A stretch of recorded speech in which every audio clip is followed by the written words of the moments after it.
কোটি টাকার। এর জন্য আসামি হচ্ছে স্বয়ং প্রধানমন্ত্রী শেখ হাসিনা।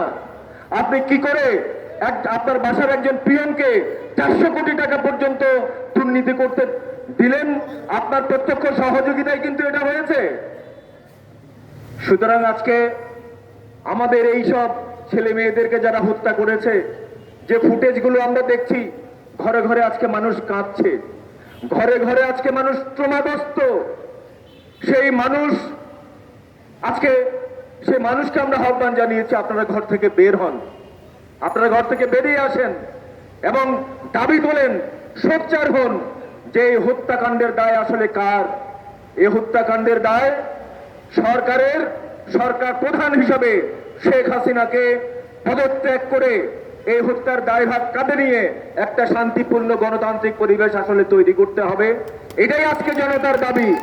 এর ব্যতিক্রম কোনো দাবি আমরা মেনে নেব না। আমরা বাংলাদেশের শিল্পী সমাজ, বুদ্ধিজীবী সম্প্রদায়ের কাছে আহ্বান জানাতে চাই, যারা এখনো মনে করছেন আওয়ামী লীগ তথা শেখ হাসিনা মুক্তিযুদ্ধের চেতনার পক্ষ, ভুল কথা, মিথ্যা কথা। তারা মুক্তিযুদ্ধের চেতনাকে কবর দিয়ে দিয়েছে। আসেন সেই মুক্তিযুদ্ধের চেতনাকে আমরা রক্ষা করি, পুনরুদ্ধার করি। কারণ মুক্তিযুদ্ধ আমাদের এই জাতির জন্য শ্রেষ্ঠ অহংকারের বিষয়। মুক্তিযুদ্ধ আমাদের অনেক গৌরবের কাহিনী। সেই মুক্তিযুদ্ধকে ভুলণ্ঠিত হতে আমরা দেব না। সমস্ত মানুষ এই তথাকথিত মুক্তিযুদ্ধের চেতনাধারীদের কাছ থেকে মুক্তিযুদ্ধের প্রকৃত চেতনাকে উদ্ধার করবে, সেই প্রত্যাশা রেখে আমার বক্তব্য এখানে শেষ করছি। সেই জুজুর হাত থেকে এই দেশের গণতন্ত্রকামী মানুষ সেটাকে উদ্ধার করবে এবং মানুষকে মুক্ত করবে এবং মানুষের মুক্তিযুদ্ধের যে প্রকৃত চেতনা সেটাকে পুনরুদ্ধার করে এই দেশে একটি গণতান্ত্রিক এবং বৈষম্যমূলক সমাজ ব্যবস্থা কায়েম করবে। এবারে আবার আমরা গানে ফিরতে চাই। গান পরিবেশন করবে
পূজার পাহান দেবী নিশান বাজাতে প্রলয় নিশান ধ্বংস নিশান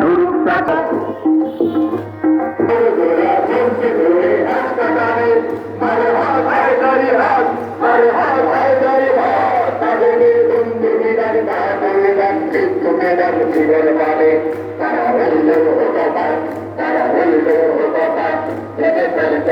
তারা রক্ত জবান শিকার পূজার পাশার দেবী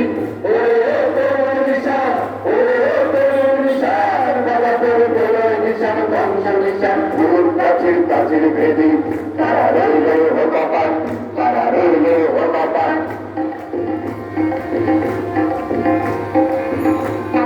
কাল বসে কি কাটাবি কাল বসে কি নাচে ওই কাল বসে কি কাটাবি কাল বসে কি দেখি দিন করার ওই তৃপ্তিদারি লাঠি মারে ভাঙলে তারা লাঠি মারে ভাঙলে তারা কত সব বন্দি সরায় আগুন জ্বালা ফেল পারি তারা রইল হতাপান তারা রইল হতাপান ভেঙে ফেলে কর রইল তার রক্ত জমার শিকড় পূজার পাশার ভেদি